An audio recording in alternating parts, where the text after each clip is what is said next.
Olá, seja bem-vindo a mais um vídeo da plataforma Moretti.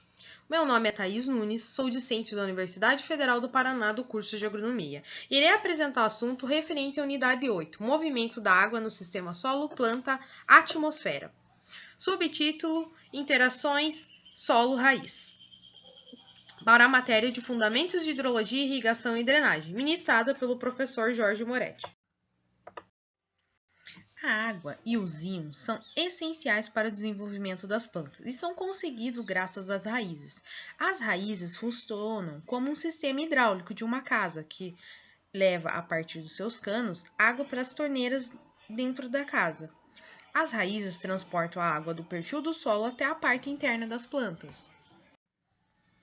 Primeiramente, temos que entender como a água infiltra no perfil do solo, para que as raízes possam ter acesso a essa água. A água tende a se movimentar do menor para o maior potencial hídrico.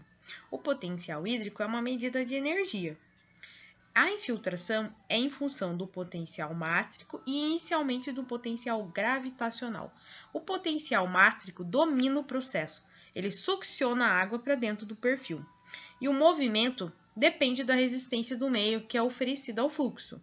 Essa resistência do meio é variável conforme o tipo de solo apresentado. Para o entendimento desse processo de interações solo-água-raiz, a modelagem se mostrou muito útil.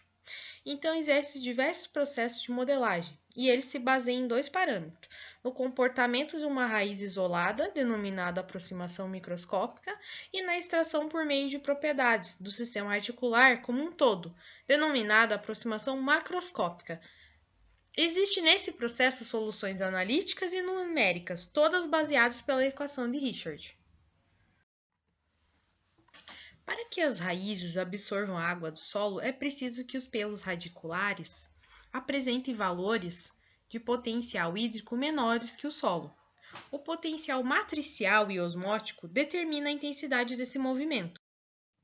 Utilizando o equipamento de tomografia computadorizada com raio-x e raízes de rabanete, foi-se analisado as interações água-raiz e foi possível observar e ter algumas considerações sobre esse assunto.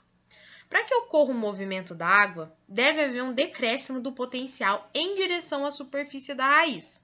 Quanto mais próxima à raiz, menores os conteúdos decrescentes em direção à superfície da raiz.